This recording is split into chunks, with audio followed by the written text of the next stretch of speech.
sir. Morning. Good morning, sir. If I could just take a little bit of liberty, just real quickly, in light of what happened yesterday with Officer Hicks, our brother in blue, our prayers and thoughts are with his family, and they're with CCPD and the city, of course. If we could just take a moment of silence for that.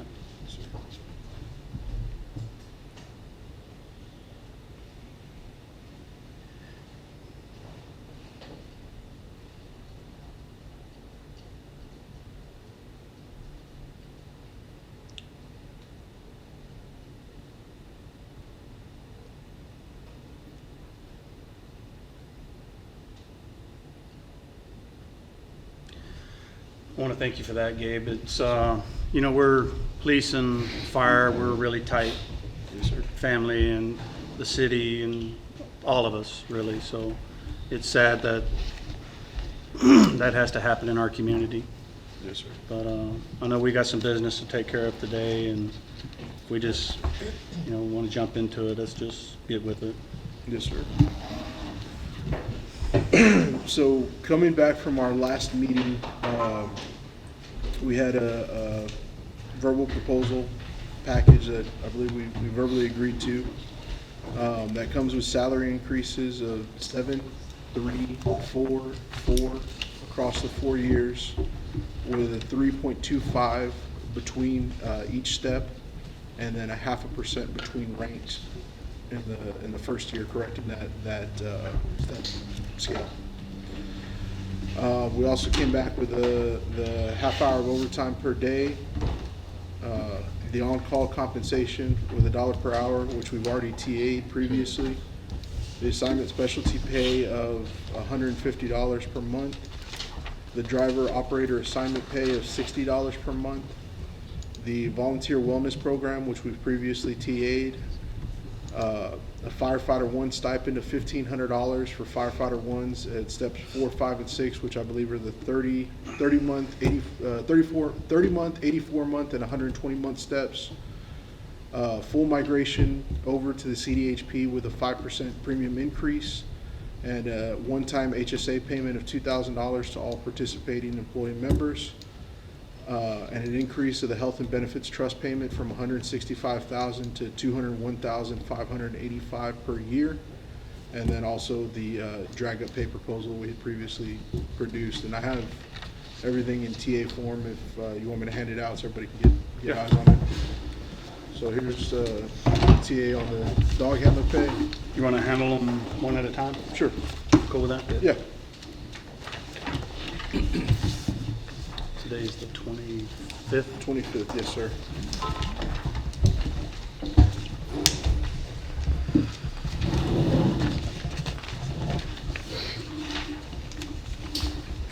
And that'll be number 15? Correct.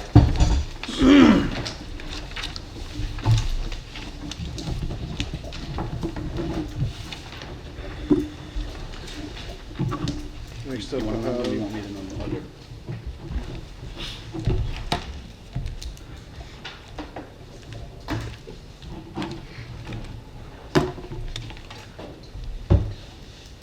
Next, this is the specialty station assignment pay.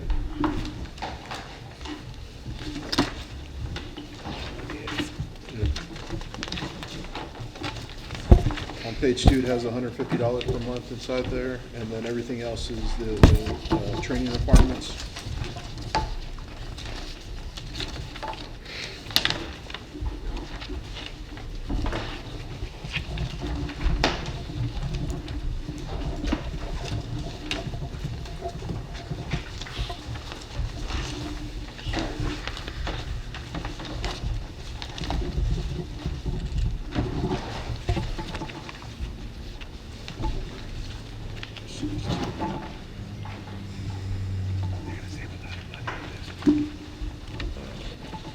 Next up is a driver operator assignment pay.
This is the Dragon Pay.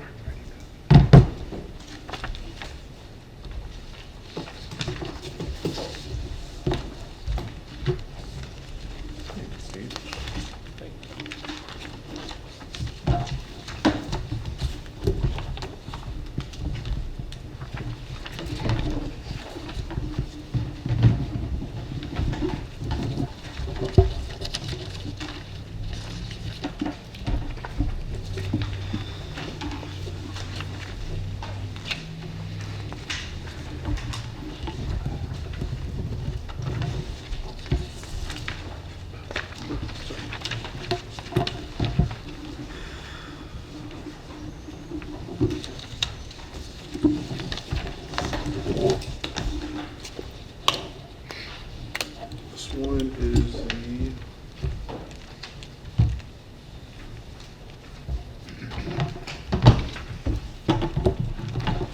the health and benefit, or the healthcare plan.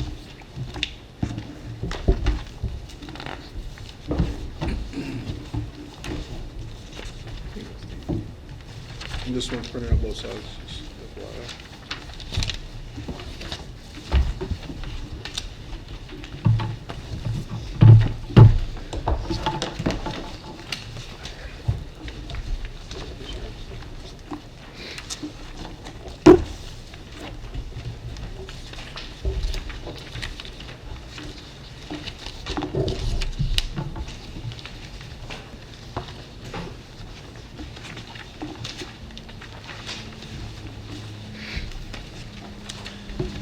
One quick question, Gabe, on Yes, this sir. one. Do we need to be concerned about on section 3, the HSA one-time contribution?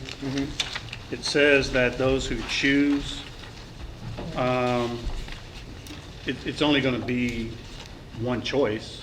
Right. Is that something that, we're not talking about just the new people, we're talking about everybody? Right, it is, Okay. it is everybody, it's just anybody that chooses, because there may be some people that choose to go on their spouse's plan. On or something different? Something Okay. different, yes, sir. Okay, I mean, with that understanding, we're good with that. Okay. Yes, sir. Hey, Johnny, I did want to make one comment. So Yeah. we do have HSA max by IRS standards, so I don't know if you want that $2,000 one-time payment to hit October 1 or in January 1. That's just something to consider. So we're okay with either one, whatever makes sense for you. Yeah, and I think, you know, we caught that concern relatively quick as well. I was gonna ask the questions is, you know, we realized that the max contribution for family went to 8,300. For single, I think it's 4,150. We have a huge population of our membership of our department that contribute the max. Right. And once you're over 55, you can contribute the extra 1,000. But there is the potential, I mean, I know a person personally, I mean, right off the top of my head, even if he stopped today, he'd be over. So how do we, I think it's a discussion we wanted to have, is how do we bridge that? Right. Is it a matter of, our idea is everyone new, get it on October 1. Everyone existing, get it on January 1. That's our idea. I think that's doable. Yeah, we Yes. could do that. Okay.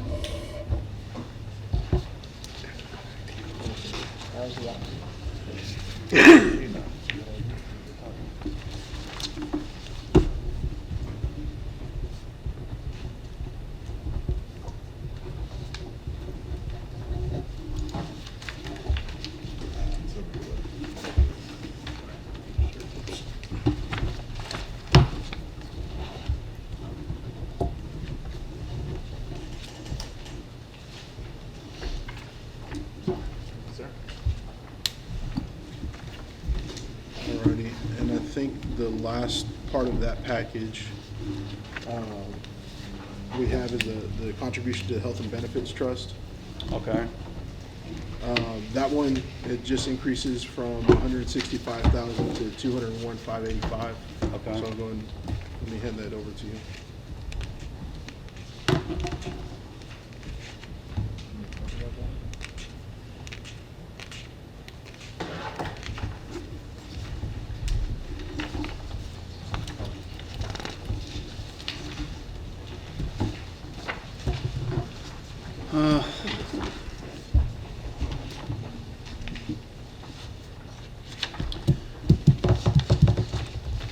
Is there an ability, I mean, we want to offer a counter on this proposal specifically. I can do it either written or verbally, however you guys would prefer. I mean, as long as I think we're fine with it verbally right now. I think we Okay, need to. I can get it in paper form. Well, Sure. what we're kind of thinking is on that health and benefits trust payment, with the full migration of the CDHP and the concerns that we have with our memberships that's retired, you know, that's going to be our toughest challenge. And we appreciate where we're at already, but we would like to see that payment at $225. And I can put it in written form for you. It's not a problem. After we caucus, I can probably have that ready. Yeah, we'll need a caucus on that. And then, Okay. So we'll just hold off on that one? Yeah, we'll hold off on that one.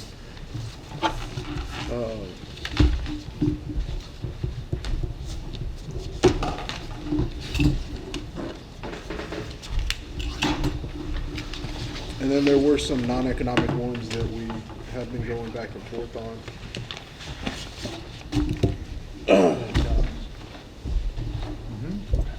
Before we caucus, so I believe at the last proposal you guys set forth, it was allowing the fire chief 5 appointed deputy and assistant chiefs if there is a change coming later this year. And if for whatever reason that change does not occur, then it would basically revert back to the current language. I believe our previous proposal had 4 appointments for the chief. If it doesn't revert, we have it now with 3. Okay. Which is what the current. Yeah, I think that was our only hang up on it. Just if nothing changes, nothing changes.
Yeah, he's got quite a few.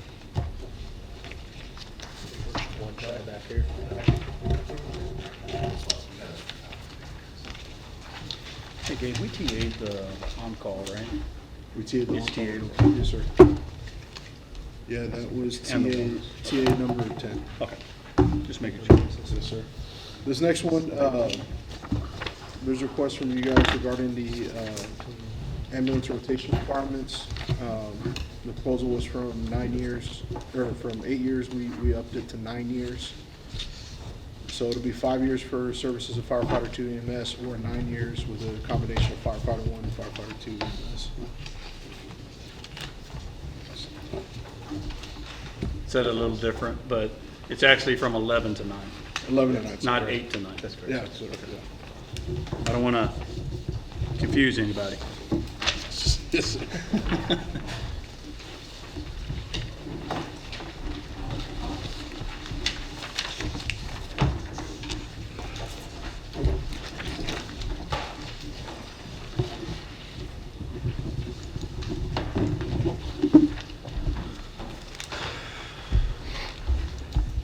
This next one has to do with promotional testing on military leave.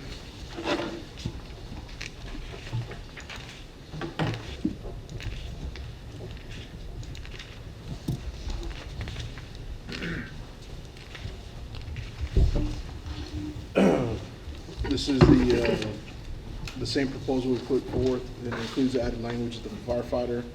If they would have promoted, they'll be promoted immediately once the exam scores are finalized. And so they'll be carried as an extra, whatever their rank would be, until such time that they'll be reabsorbed into the complement once a vacancy occurs, ahead of any promotional lists.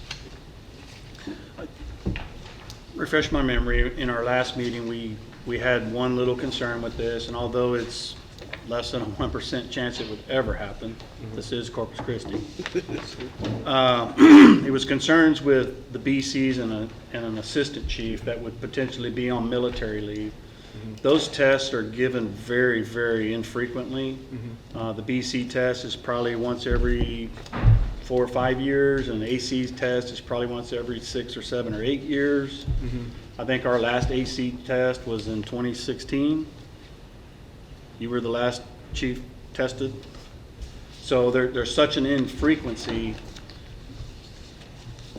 and although it's a very small chance that something could happen, I would hope that we have some kind of contingency plan to deal with that type of issue. I mean, other than that, it's definitely better than our current system. We're in support of it, but there is that one little element. So I mean, for those ranks for the assistant chief, I mean, because that's tough doing a battalion chief and assistant chief, because you have assessment centers, so it's almost like they have to be here.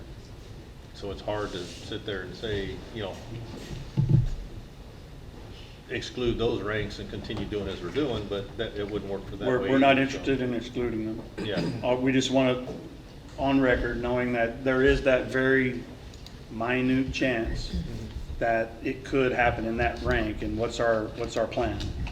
That's all it really is. We don't want to exclude them. So, It's just timing, you know. okay. Timing's tough with that one, because like I said, because you have that assessment center involved in that. I mean, I've been here 35 years, and I've never seen a battalion chief or an assistant chief on deployment. So generally, you know, those people are a little bit older. Yeah. So, okay. Yes, sir.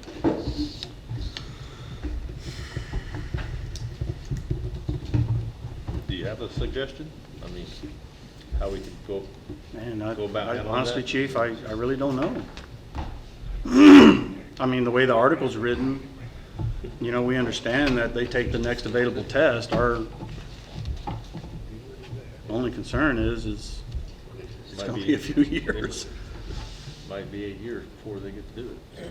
Yeah, I mean, I that's our would- only real concern. I would like to think in this situation, you know, and I know the department would write a letter, you know, to the commanding officer to, you know, try to get them out of whatever they needed to be, you know, whatever they're doing, to try to get them, you know, excused from their, you know, military obligation just to come, you know, test and get to the assessment center. It could be a thing to where maybe the written test could be done as we're kind of currently doing, to where, you know, ship it to the, you know, wherever they're at to test, but, you know, the assessment center, they would, you know, we, you know, write some type of it, you know, asking the commanding officer to allow them leave to be able to come, you know, go to the assessment center for the promotional test. I mean, that's the only thing I can think of, but I don't. Yeah, just I think with the infrequency in which it will happen, I think just having some kind of plan in place to, you know, it's more of an HR thing, but, you know, we're contractually bound by what this thing says, both of us. But if we could have some kind of procedure or mechanism, because those members are important to us too, so, and I'm not trying to imply they're not important to you guys, but. We could try to add some language in there. I mean, if you want to wait and try to figure out what we could do on those ranks and add a, you know, just a little caveat for those 2 ranks on, you know, with the assessment centers. I don't know. Yeah, it's something that we can look at to see what we can add in that. I know it's a very small chance of it happening, but it'd be good to have something in there for that situation.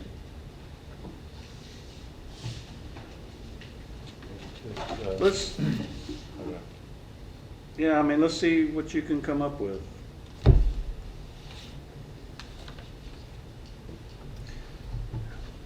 You know, Mike, one of the things we can do too is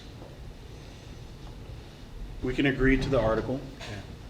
And we could potentially put together a subcommittee to have an MOU on an understanding of, and maybe that it doesn't hold us up here. This is a good provision, a good part of the, a well-written article. There is that one little caveat of what if, and maybe we can do that through an MOU. We've done it before. I don't know that we can solve that sitting at this table here today. Yeah. That's the struggle I'm having. That would be my recommendation as well, is let's get through this. Okay. Let's work together. Just through with the an commitment to MOU work or- through an MOU of some Yeah, we sort. can figure it out. How we can figure it It'll out. take some time. There's so many nuances there. Yeah. And that's, if Okay. it even happens. Right, and the chance is so small, I think that's kind of where we're at too, is, but this is Corpus.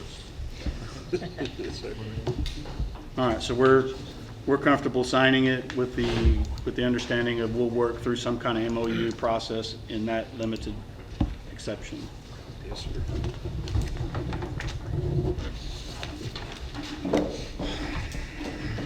What is that, 21?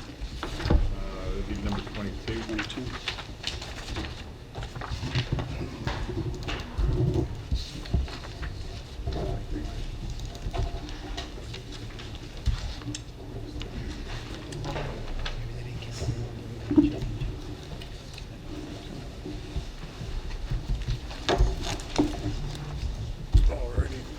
This next one, it's just an update to the language regarding the Battalion Chief Assessment Center. With our current testing provider, they sometimes use more than 6 assessors, so we're just changing that to include an adequate number of assessors.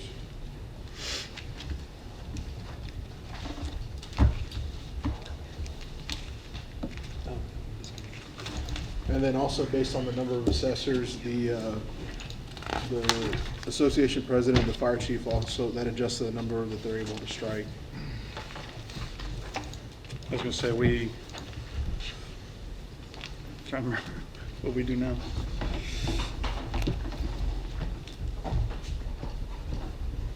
Okay. Yeah, it's no more than 2 right now. It'll go It's to just- 2 for every 3. Yeah, it's 1 strike for every 3. Okay. So if there's 9 assessors, there'll be 3 strikes available. Yeah.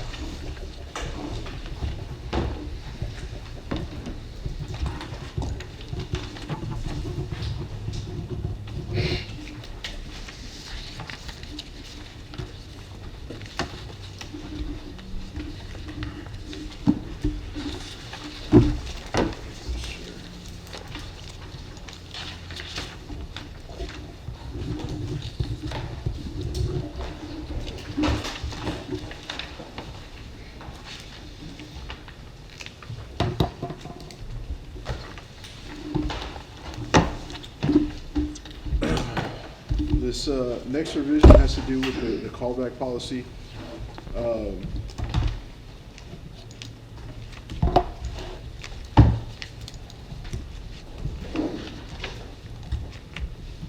The primary change to it is including provisions for deployment callbacks. But since we're opening it up, we wanted to reorganize it. I think Chief Mathis just has more to, I guess, explain it a little bit more. So the major changes on this one is on page 7, number 10, deployment callbacks. That's where the main changes are. That whole section is new. Other than that, our policy committee, which involved some people that we got your approval for, as far as like Art and some people that were on the committee on the union side, and then with the administration. Just wanted to get it in the new format that we're using, the template with the new header and stuff on there. And then this thing had some definitions that were scattered around in different sections, so kind of put them all under the definition section. And just kind of responsibility-wise, something that was further down, put it up here under the responsibilities as far as that, where the fire chief must be notified if they refuse to come in on a ordered emergency callback. We took out the one section on page 3 as far as the, where the administrator will create and maintain a home phone list of all firefighters. We don't have, nobody really has a home phone anymore, so we felt this is pretty much obsolete. And then on the EMS personnel, actually it's not on here, I guess it got deleted, instead of just struck out, but on there was a number 2 that had a provision on the EMS 2 EMTs, which we no longer have in the department. There are no more EMS 2 EMTs, so we took that section out. Page 3. That was on page 3.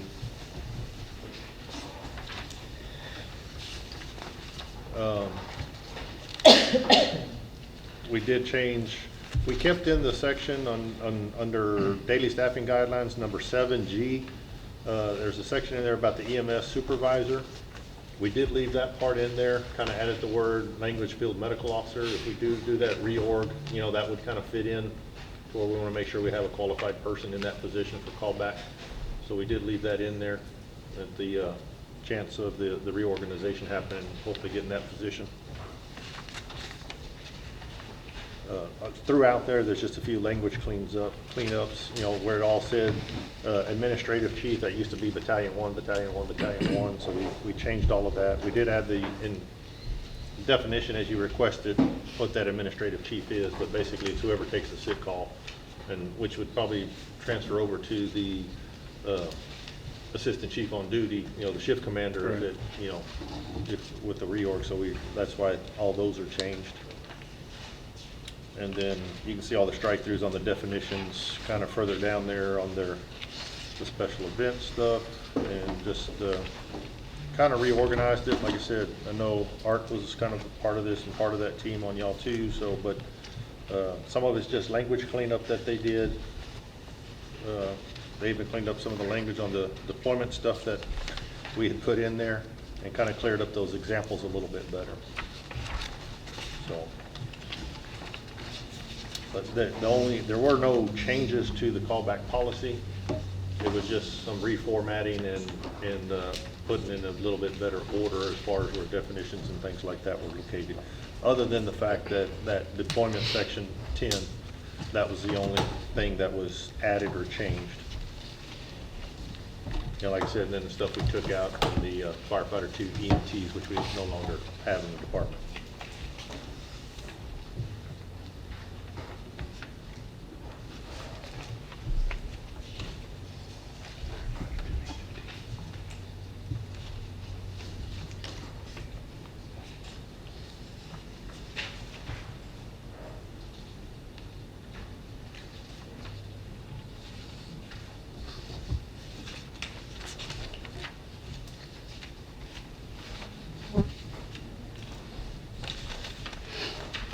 It's changed a little bit, so I'm gonna need to look at it. Yeah, that's fine. Yeah. I'll need to look at this one. Yes, sir. On the chief, on the deployment callback procedure, it's what we talked about Yeah, last it's week, exactly right? what we did, other than, like I said, he cleaned Okay. up some of my typos and some of the wording in there. But Okay. it's basically, like we talked about, if we're at, let's say today, because I know we just sent some people out on a SWAT mission thing, so, you know, we would have been at 112 today. Our minimum staffing is 106, and that's kind of explained here, I use the number 108, but if we're at 106, and with those guys with today, we would have been at 112. If there's Okay. 5 guys gone, we still would have been over our minimum staffing. This allows us to call back 5 people to make us whole. Yeah. And, Okay. and at that rank also, so, you know, that way if we're missing a captain, then we get a captain in that place, you know, at least first opportunity. If none of the captains want to work and none of them want to be eligible, then Okay. then we'll go And that's down the to way I firefighter remembered it 2. too, so. Same Okay. way the battalion chief, you know, none of the battalion chiefs want to work, we need one for a battalion chief, then we'll call back a captain, the next highest rank, because they're going to reimburse us for up to that rank anyhow, so we just want to make sure we're making whole, you know, so we're not really losing out. It's just, we weren't able to do that before because of we didn't have a policy that said we can do it, so they would not reimburse us to call back if we're above our minimum staffing. Okay, and And I think on the surface, we're good. It's just, I need to go through it, make sure No, it that's fine. it says, you know, do my due diligence on it, and Not a our due problem. diligence, and Not a problem. on the surface, we're okay with it. There was another comment that we made in here. There's a couple other things we want to just verify that we didn't change anything on, and I don't know how you feel about it, but there's a couple places in here where it references the CBA, and we just got to double check with the, you know, when redoing the agreement, if any articles changed or numbers changed, we might need to change that, but the only other thing that the suggestion the policy committee made was just maybe, you know, refer back to the collective bargaining agreement, not collective bargaining agreement, Article 3, Section 1, whatever, you know, but we just need to confirm that, so we did not change anything with that, but Okay. if something changes within the language of the contract to where it shifts our articles, we need to double check that. Yeah, Because and I that think could we're be- actually, that could be a conflict. we're actually, we've caught a couple that I know we'll catch when we do the strike-throughs, but, you know, when we did a complete rewrite in 16, you know, we went through that contract, and there were multiple instances where we had to change those articles, those references. And I'm a little hesitant to say, just look at the CBA. You know, we want to be more narrowed in our focus, you know, That's fine. you know, It put a was just laser on it, suggestion, so. we But, just yeah, need- we'll because have to I did do not that. make any changes on those, Okay. you know, we didn't make any changes on that, so we Okay. just need to refer and check that once we go through the contract, if anything Okay. numbers got changed or I was moved gonna say, around, yeah, we want to the- make sure. The draft itself it's has checked. just the blank CBA. Yeah. language on it. Okay. Yeah, and I think that's something we'll catch in the strike-through, Okay. hopefully. This last item, you guys had proposed an item on catastrophic leave. Okay, This is the city's, we put it in the format that kind of address some of the city's concerns. This would remain a voluntary program. And the first two items, as far as donating to the firefighters' catastrophic leave pool, those two items are directly from your proposal. Although we did reduce it down to 120 hours max sick leave donation to the pool within a calendar year.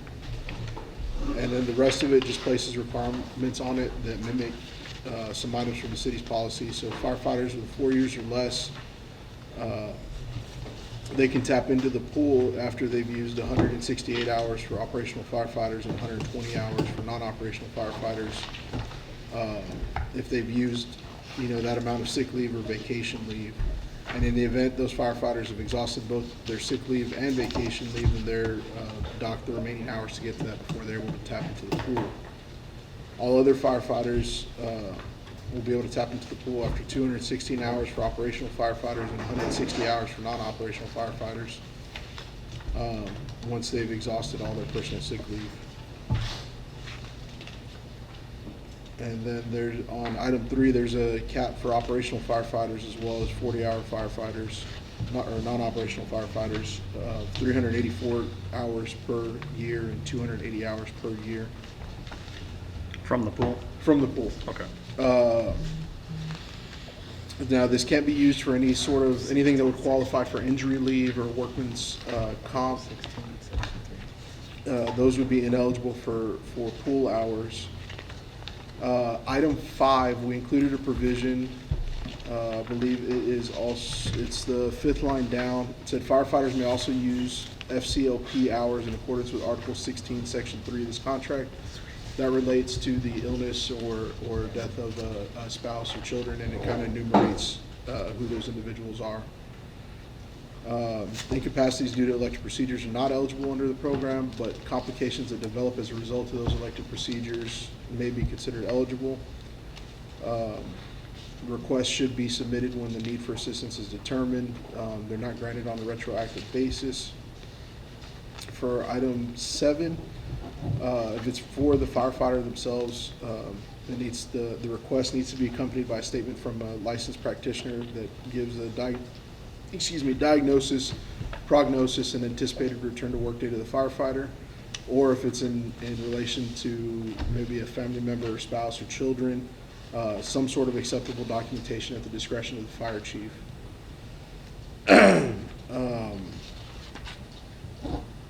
The pool hours, the request for leave will actually be determined by a committee consisting of the fire chief, an assistant chief, and then the association president or designee. So fire chief or designee, assistant chief, and the association president or designee. Number 9 deals with if pool hours are used intermittently, then the employee accrues either vacation or sick leave prior to all the pool hours being utilized, they have to use that leave before resuming use of the FCLP leave. And then item 10, firefighters leaving employment with the city are not entitled to payment of those unused hours that are coming from the sick leave pool. Same thing, the state of a deceased firefighter is not entitled to payment of those unused hours. And there you're just talking about the FCLP, right? Right. Okay. And Okay. then item 12, since it is a voluntary program, if the pool ever has a zero balance and there are no hours available, no hours will be granted. Okay. I think it captures the essence of what we were looking for. We just need to go through it. Yes, sir. And, you know, make sure it's the way we want it. Okay. So I believe at this time, that's all we have. Well, I didn't mean for you to do all the work, Gabe. Actually, if we may, I think we've just got one. It's really simple.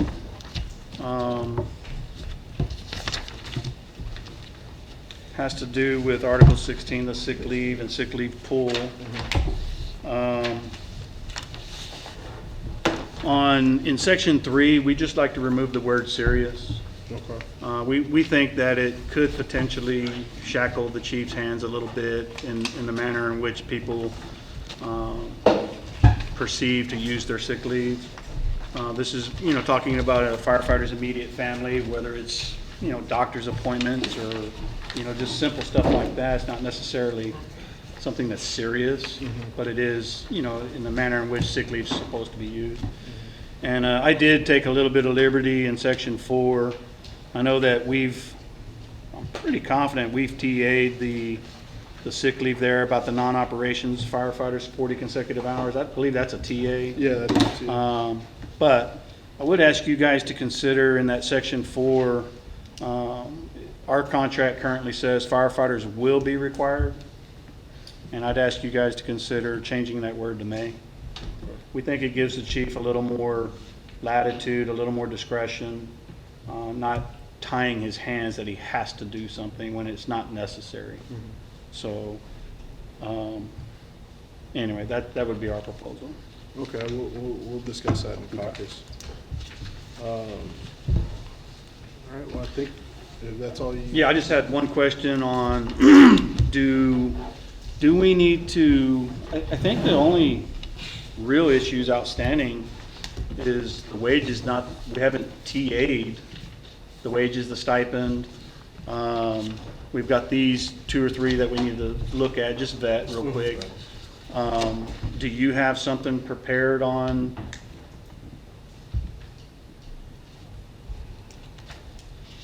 I guess you may want to wait till we come back. We've made an offer on the H&B of taking that up to 225. Maybe we get through that, kind of see where you're at, and then we can kind of go from there. That A works. little better? That Okay. works. Yes, sir. Okay. I think with that, we would ask for a caucus. Okay.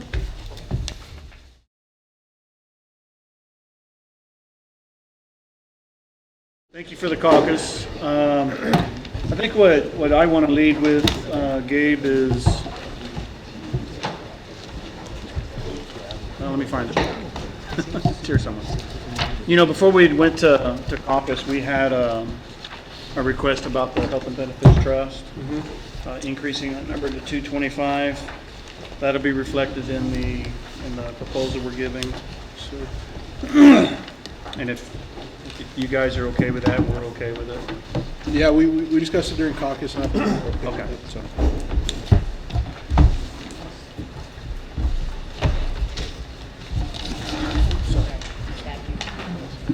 Did you take one and pass it down? I did. This one right here. I don't know if it was on one of those that blew over here, so I thought that might be Steve's stuff. See, you do 24. Right, 24, right? We're at number 24, yes, sir.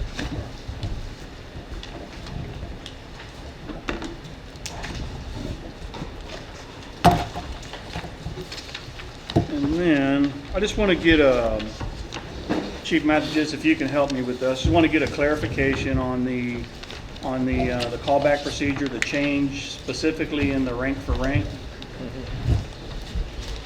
Our number today is 106, our daily staffing.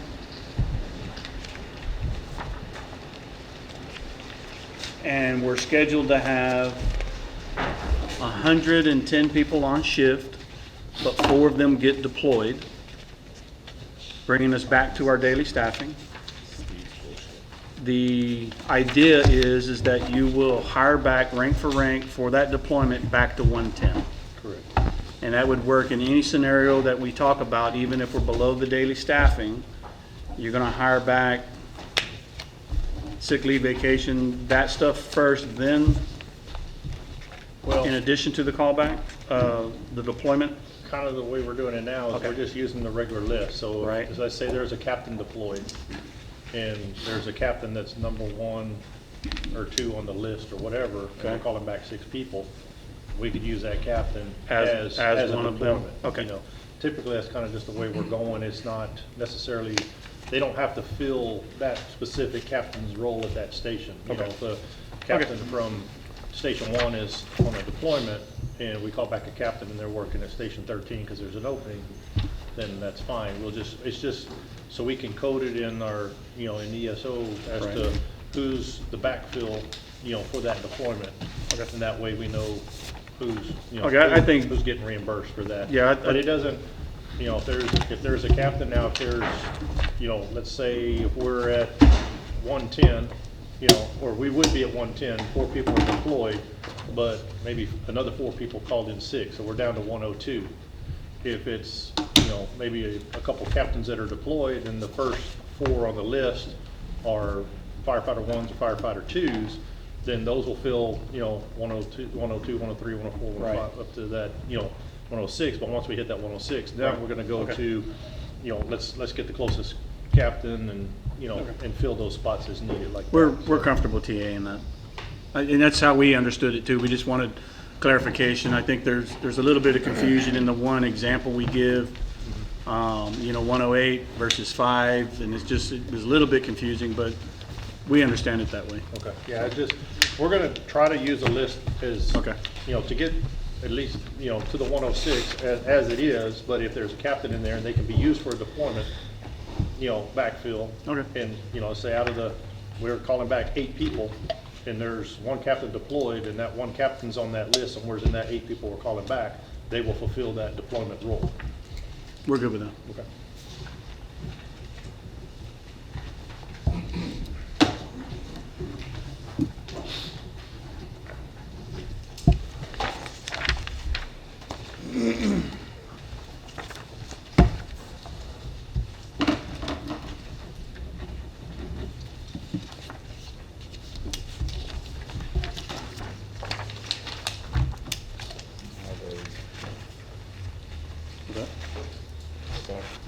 Okay. That's Appendix, Yeah. B or D. The only other thing, Gabe, has to do with and we appreciate you guys working with us on the catastrophic leave idea. And I think I'm gonna turn it over to Captain Iring. Just a couple of clarifying questions and those types of things. Cody? Yeah, just like President Staub says, thank y'all for working with us, and it's a little different than our proposal, but at the same time, we still think it's better than what we have, which is currently kind of nothing. Couple of questions and concerns on the requirements to determine the FCLP hours to be drawn. For one, right there on like 2, for firefighters 4 years or less, and then on 2 where it says 216 hours, especially since this is something new that we possibly could be implementing, I think we read that as you have to use 216 hours continuous before you can apply. What happens to some of those individuals that may be under 216 hours because they're already dealing with the situation? Because this is a newly implemented Item. kind of item, so we may have some individuals that fall under that 216, but would 100% qualify for the catastrophic leave pool based on their situation. Well, I think the the purpose of having the 216 there is just to differentiate between firefighters that are just coming on versus every other firefighter that's been able to accumulate sick leave and all that. So we're thinking that if they're within that 216, they should have the hours to cover it, and if they're getting to that point, that's when this would kick in. I mean, that's the issue there. So it kind of and I'll come back to this too, that fail-safe kind of like an 8B, where it says the fire chief or designee may reconvene the committee to further consider should evidence become available. Is that like kind of a fail-safe of, hey, the chief and the designees and the committee can say, hey, this person may have been under that 216, but it's because of this current situation. They're at 200 hours and they've exhausted that. We can apply them for the sick leave catastrophic. Well, I mean, if it's looking like they're going to need it, you know, like it's not going to be resolved within those 16 hours, then, I mean, that's ideally the time that they would come, maybe even prior to that, if they're expecting to require, you know, Okay. an amount of time. Okay. So that 216 is just kind of to differentiate between kind of brand new hired people Correct. to set a number? Okay. Yes, sir. The only other question in those two articles, or that 1 and 2, is the word continuous. I think we can kind of have, most of our cases, Chief Mathajets used to be kind of in the head of that. Unfortunately, a lot of our cases are cancer cases, and continuous is kind of a strong term that we'd honestly like to kind of see removed, because some of these guys can come back to work and earn time and then use that earned time, which I think saves both. But then there's times that they'll have to go back out, whether it's chemo treatment, whether it's radiation treatment, whether it's multiple surgeries. So that continuous time kind of strongholds those certain situations, you know what I mean? So we just kind of like to see the word continuous kind of struck from there, and it still falls under all the other characteristics of And is somebody that, not being able to abuse. right, and is that only in section 2, 1 and 2. 1 and 2? Yeah, and like you said, the 1 and 2 just differentiates years of service Service, right. for people. The other concern, it's going back to that 8B, we're on number 3, under that same 1, 2, just go to the second page, number 3. Where it says the max basically is 384 hours. Is there a fail-safe in that 8B with the fire chief can reconvene, that if we have like an extensive case that requires more than 384 hours, can they go back to the chief and that committee and that be approved that maybe they need 420? Or is that 384 a strong number? And the reason I ask is, like I said, unfortunately, again, a lot of our things are cancer related, and those they last the whole year. And 384 hours is about a month and a half for us if somebody's on an operation schedule. I mean, we would need to discuss that as far as the number, but, yeah, the number in there is just to kind of mimic. Yeah, we understand that there's kind of gonna be a soft max. Right. But I was just wondering if that 8B kind of allows that committee to reconvene and say, hey, this is an extenuating circumstance. We all agree that this case can go over 384. Well, I think 8B is more in line for, okay, they're reviewing the request, and initially they didn't think there was enough documentation that was given to necessitate the use of full leave, and that's to reevaluate the claim, not to necessarily reevaluate The hours. The hours, yeah. Is there something that we could put along in with that 8B that would allow that committee to, on those extenuating cases, have a case by case of possibly approving more than that 384? I think we would need to discuss it, but, yeah, we would need to discuss it, but I think we're open to it. It's just a matter of getting it. The last question I have deals with number 5 in that same second page. And we completely understand that if it's a work-related injury, then they shouldn't be using their time anyways. It's work-related, they'll be compensated through workers' comp. But we've had a few cases, Chief Mathajets can probably speak to, where those workers' comp plans have been denied. During that denial, it's not covered under workers' comp. So they are exhausting their sick leave. What is the mechanism that we can kind of protect both sides as far as that workers' comp claim on an appeal gets approved and that person gets reimbursed those sick hours by workers' comp, do those sick hours go back to the employee? And it's a rare case, but I mean, you can speak to, we possibly have one of those cases going at this time. I mean, in the past, we've always just credited back the employee their leave. In this case here, if they're pulling hours from the pool, I think they would need to go back to the pool. Okay. And I think we would probably agree with that in the exception. The exception would be those immediate 216 whatever they've hours. used to get to the pool are made sure to credit Can the back to firefighter employee. get back his leave?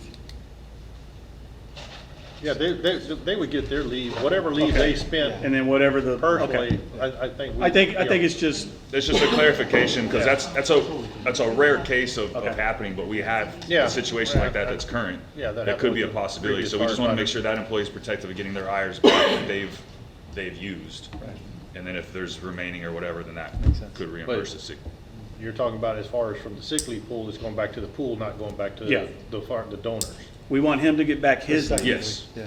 Like, whatever leave was like used say if from- he used 220 hours of his time and then he qualified for the sick leave pool, and now the workers' comp case approves, and they take all his sick time, because they're gonna look at his whole sick time, whether it was his or the pool, and say, hey, here's your 320 hours back. We need to make sure the employee gets his part back. Yeah. And then if there's remaining, No, then we they'll get understand theirs, that that can go to the but what pool. I'm saying, that what came from the pool is going back to the pool, not going back to Yes. the donors. Yes. That's just clarification, because it wasn't, Yeah. we just want to make sure the employee's gonna get theirs back and the pool's gonna get theirs back. And then the last thing that we kind of have as a little bit of a counter, and I believe y'all mentioned it in some of your other previous counters 2 or 3 meetings ago when we were talking about this, is we're asking that in the case of our catastrophic sick leave pool, that the employee only be required to exhaust all his sick leave, leave his vacation leave. And that goes back to the 1 and 2 on first page, where it says that firefighters exhausted both his or her sick leave and vacation leave. We're just asking to strike vacation, and he's required to exhaust all his sick leave before he's eligible for the catastrophic leave. Yeah. I think the only concern, or at least the reason why we added both, is because you remember, these are the ones with 4 years or less, right? Are you talking about that, are you talking about in one? I assumed it was in 1 and 2. It doesn't No, it's not specifically in say 2, but Because, that's, and that was purposeful, so the assumption was in one, these employees do not have as much leave as others, so it would be more dock time that they probably have to have, rather than having the opportunity to exhaust their vacation time too, right? That's why we didn't include vacation in 2. The idea was for the newer employees who don't have as much leave, don't have to necessarily take as many docked hours. okay. So I don't know if we want to necessarily change that. But it is just in one. Okay, that clarification, of we Yeah. just wanted to We make didn't sure that catch it that. wased interpreted in 2 and it just got left out. No. Okay, No, so the it's- idea was that they should have more to cover that contingent. And those are really only the kind of questions and clarifications that we had on that. Can I ask a question on the earlier ones, when you mentioned when we first got started on exhausting that hours, and, what if they've already used 200 and some before? But we're talking about for that single event, right? You mean just for, Well, I think the way we were reading it is, when you read it, it says they have to use 216 hours right? before they can apply for that sick leave catastrophic pool, and that 216 hours make sure that they've hit 0. My question was, what if we have an employee that doesn't have 216 hours when this process starts? Because this is a newly implemented thing that could be going into effect October 1. And we have several cases going on right now that could probably, I say several, there's a handful of cases right now that could probably qualify for catastrophic leave, but those employees may not have that 216 number. They may already be under it.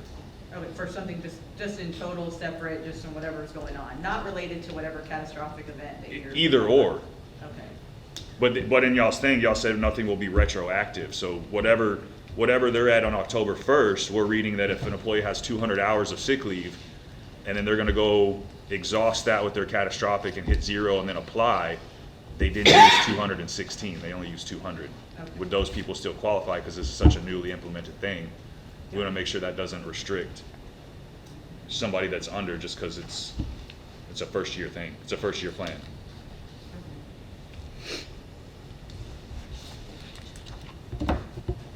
Would you be comfortable if we just added the same doc requirement that's in one into two then? As long as we hit that 216 or 160, whichever it is for that catastrophic event?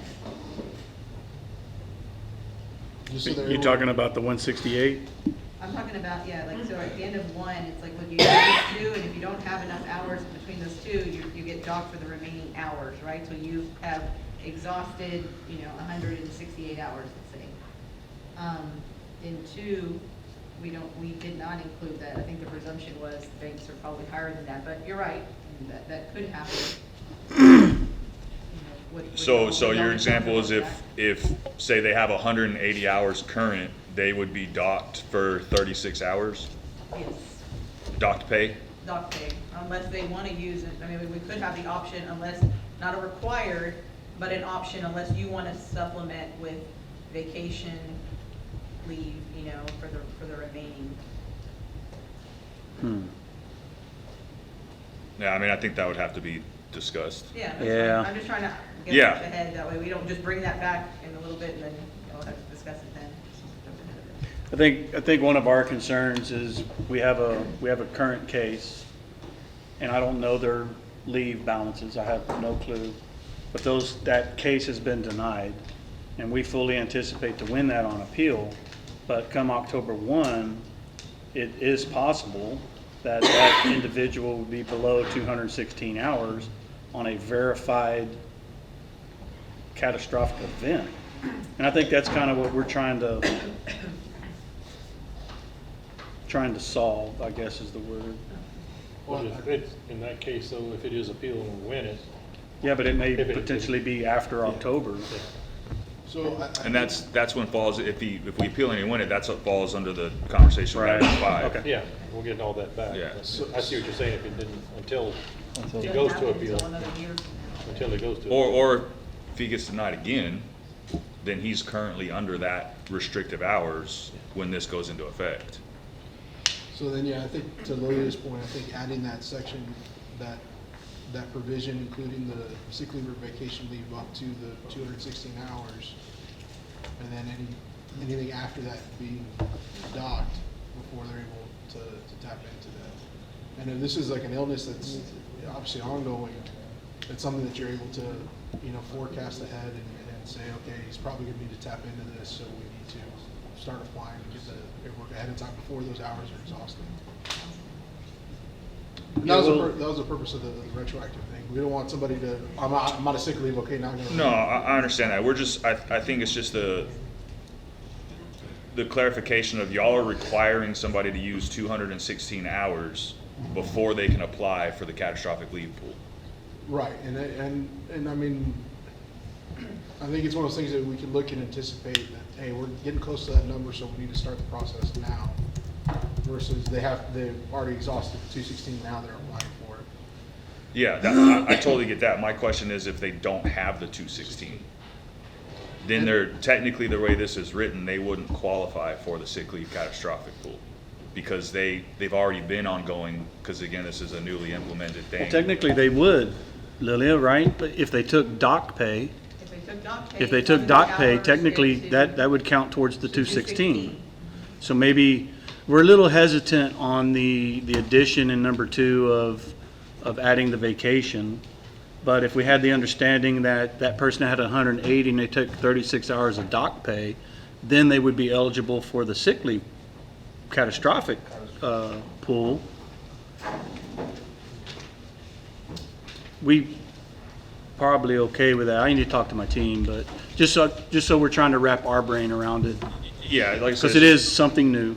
it's just clarification, so we make sure that both sides understand. That's, Yeah. Okay.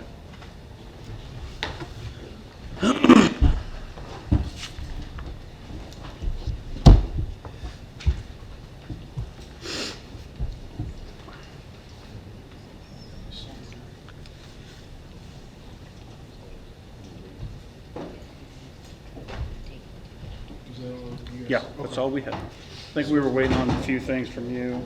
So, this right here, as far as the deleting of the word serious, we're good with that. Okay. Changing of the second portion of it from will to may, we weren't okay with it. Just because it keeps the onus on the firefighter to produce, documentation if needed. Okay, and the second part of that was the 40, which we've already TA'd. We've already Okay. TA'd that portion.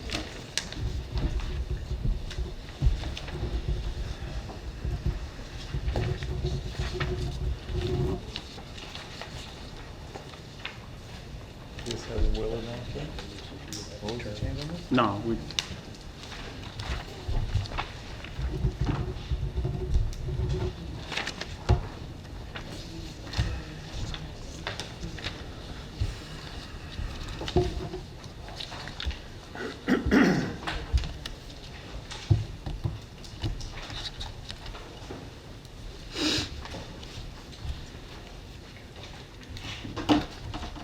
And then this one right here, this is just encapsulating the economic proposal.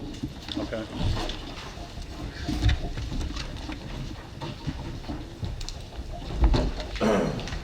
So it's, just to reiterate, it's the salary, year one with a 7% increase to the cadet rank, and then the firefighter one starting pay, and then building out from there, 3.25% between steps and 0.5% between ranks. And then increases 3%, 4%, 4% in years 2, 3, and 4. And then also the one-time $1,500 stipend for firefighter rounds at the 34, 84, and 120-month steps. 30-month step? Yes, sir.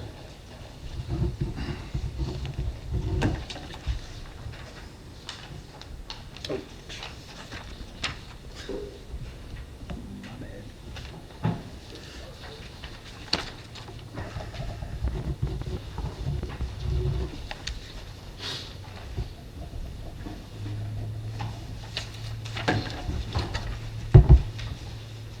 And then Johnny, if you'll just give us a few minutes to focus on the catastrophically, we'll work. Okay. Any other questions or anything else on? Was,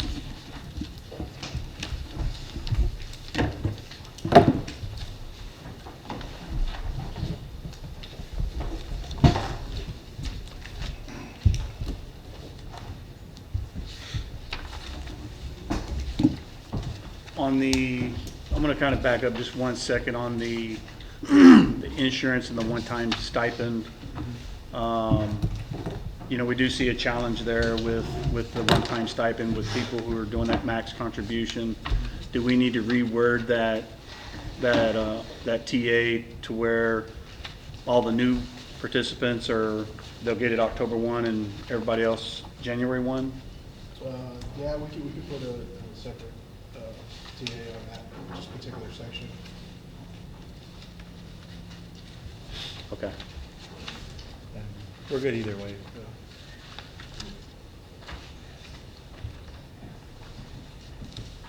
Okay. So it would be a separate TA or just amend Separate that TA, one? you said? Yeah. We could Okay. If you wanna, put something in yeah. there. Okay. We'll just mark it for now. Yep. Okay. All right.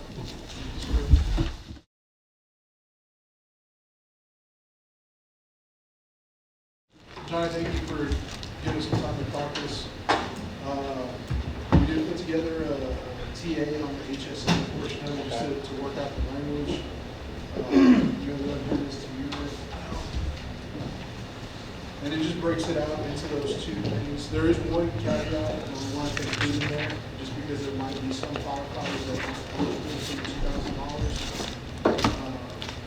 If they're, I guess, if they're on TRICARE or other certain federal regulations that prevent them from receiving. They're not on our insurance anyway.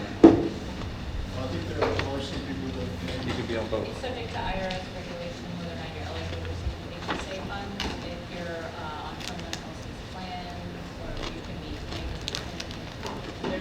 There's a specific verbiage in the IRS regulation. Yeah, I'm not aware of anybody that we have like that. Well, we just have it over just in case. Federal law prevents us from doing it.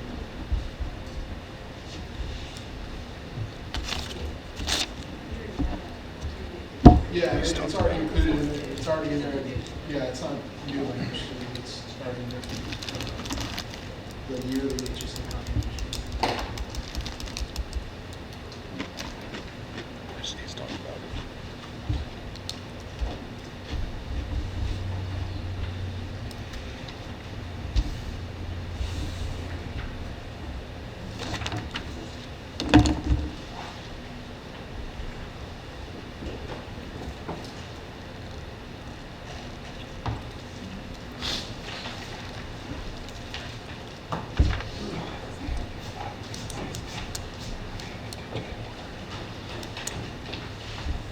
Yeah.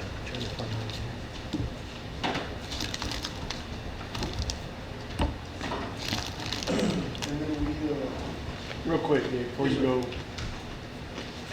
I don't know who would answer the question, maybe Desiree? Do you know of any of my members? Not off the top of my head. Right? I don't, okay, all right. and then we heard some of the, we listened to your comments on catastrophic. We did rework some of the language.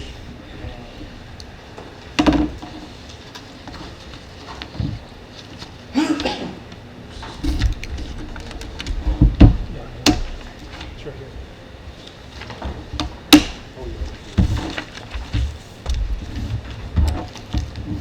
It's each one of those 3 pages.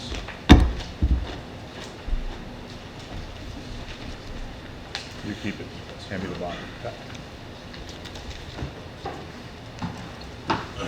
So in sections 1 and 2, we removed, Take 3, pass it down. we removed the continuous verbiage where we did replace it with, it happened to be related to a single qualified catastrophic event, provided that it's still a non-job event solution. The rest of the language in section 1 remains the same. In section 2, we added the portion that says in the event the firefighter has exhausted his or her sick leave, then he or she will be docked for the hours required.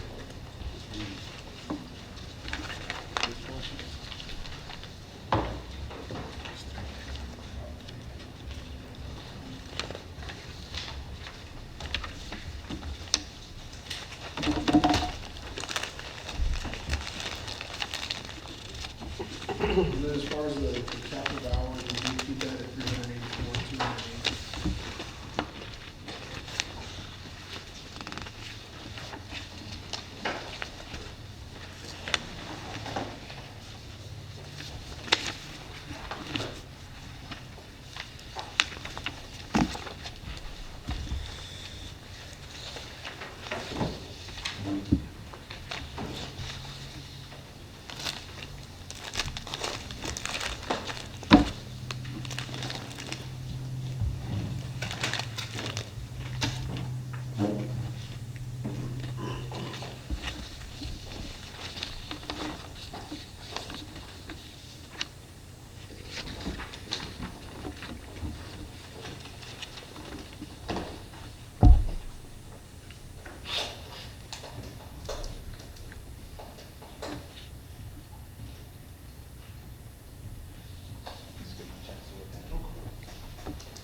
So the only question I had kind of still pertains to, thank you for reworking that stuff, that works out great.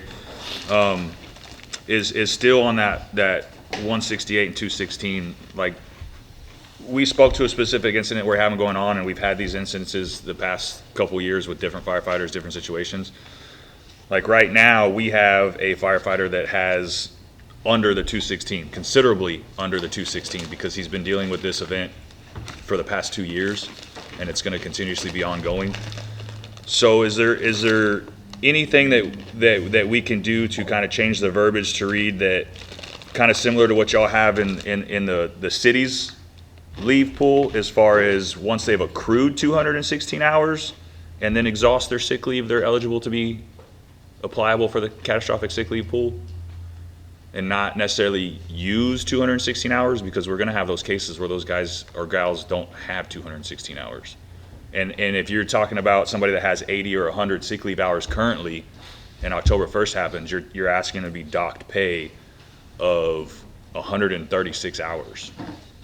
You know what I mean? That's kind of a considerable docked pay amount. I guess prior to that though, having used hours related to the illness. Yes. But that goes back into, which, yeah. So if it's one of those verbiages that we kind of have to protect ourselves from, is being able to go retroactive on that single catastrophic event, or changing the verbiage to where instead of saying that all other firefighters may use FCLP hours after 216 hours, maybe it's all other firefighters may use FSLP hours after accruing 216 hours and then exhausting their sick leave down to zero, then they're applicable for the catastrophic leave program. I think the one that comes to our mind real quick, it's an ongoing issue, is a firefighter who a couple of years ago probably had 3, 4, 5, 6, 7, 800 hours, I don't know how many he had. But he was gone for cancer, what we think is a compensable claim, for an extended period of time, and has subsequently worked that down. He was coming back to work because he didn't have no leave. You know, and he's worked it back up to 80 hours, and the department's working with us and all that kind of stuff. I think that's the one where the retroactivity thing kind of gives us a little bit of a rub. He's not the problem child. He just happens to be the face of what we're looking at. You know, he's not an abuser, he's not any of those things, but he does have less than 100 hours, but he's burned a substantial amount of leave.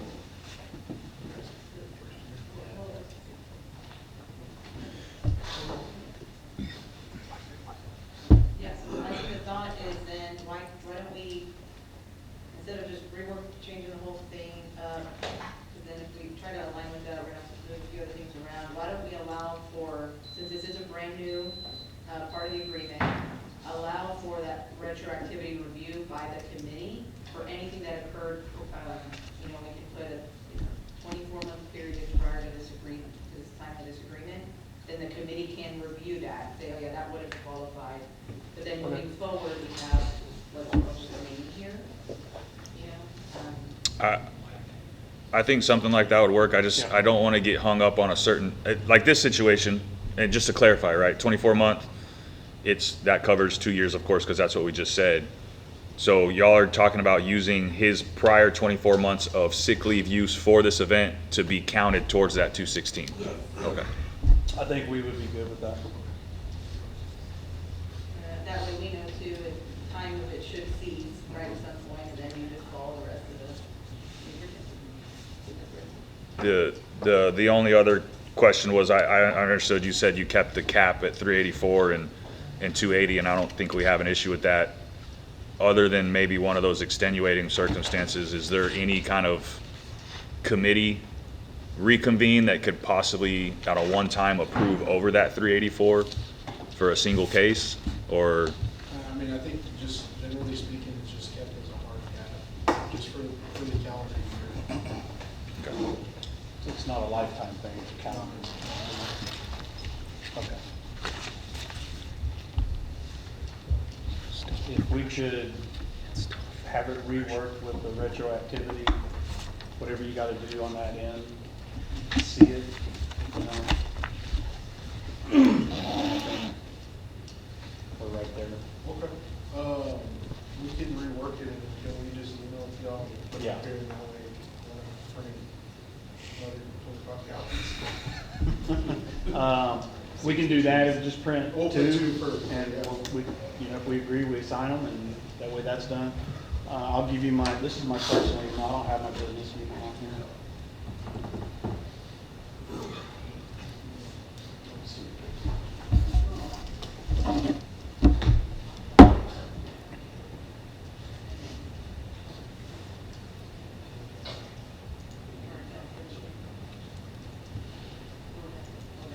John, is there anything that you guys had outside of the catastrophic need?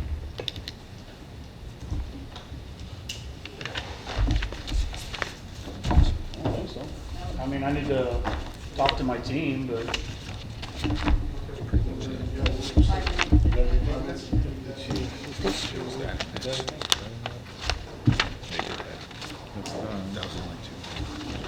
yeah, I think we've taken care of what we said.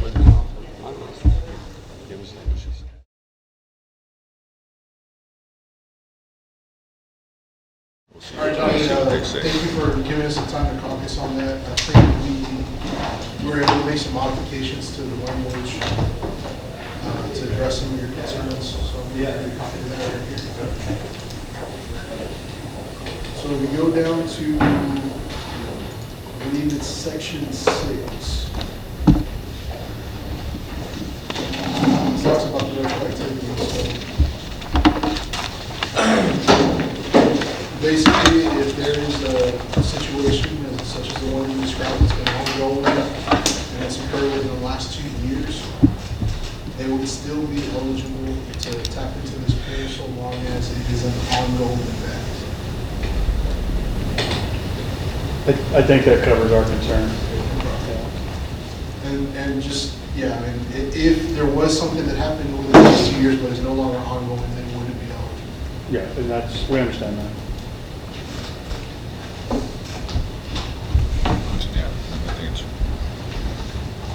Just for the record, on section number 10, where it talks about firefighters leaving employment with the city are not entitled to payment of unused hours, what we're talking about is the FCLP, right? Correct. So if they had received some hours, let's just say they were granted 384, they only used 360, Okay. and they were leaving the department, they wouldn't get paid out those hours. And those hours go back into the pool? I would say so. Okay.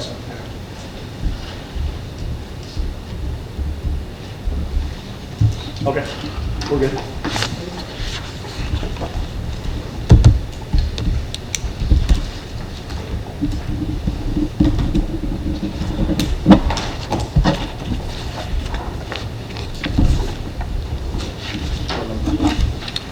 Number 29, sir. 29. Nice, we find one more so we can have an even 30. Next week.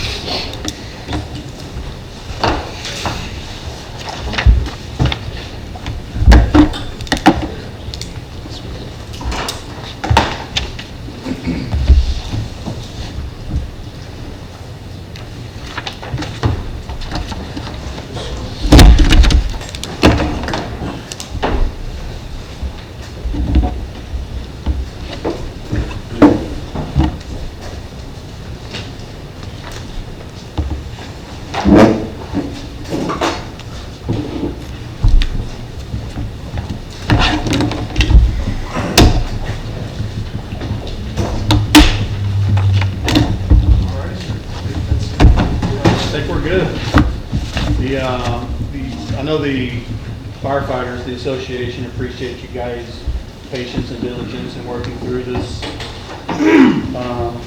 seamless operation.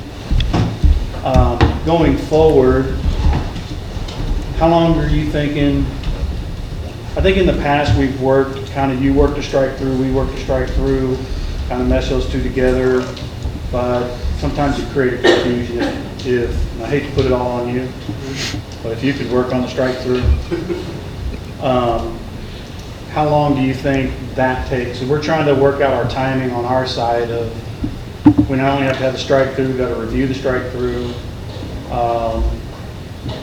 do presentations for the membership. I'm going to have to bring the retirees in as well, and then still vote. We realize that council doesn't ratify until we've ratified. What kind of timeline are we looking at? I'd say to get a strike through, let's say we do about a week, two weeks tops. 2 weeks. Okay. And I think that's kind of, we were kind of thinking the same thing. If we could start doing presentations middle to late May, do those for a week, handle the retirees, potentially vote the following week. I want to do it a little bit different this time on our side. Instead of presenting and voting, I want to present, give guys time to digest it, and then bring them in back to vote. So, and that's only a 2-week window. That's what I know.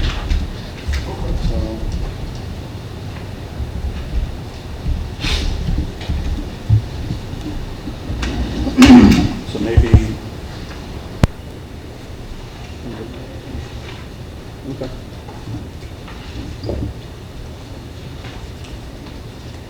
Are we still gonna have access to the, what it's called, one share? It's a OneDrive, shared drive. OneDrive. Yes, sir. Okay. Once, whenever I get back to the office, I'll scan in our signed TAs on who Okay. goes in there. There should, if there's not already, the working red line should be up there. Okay. Yeah, I looked at it last week and it looked like a work in progress, so, okay. I think that works for us. All right. Thank y'all.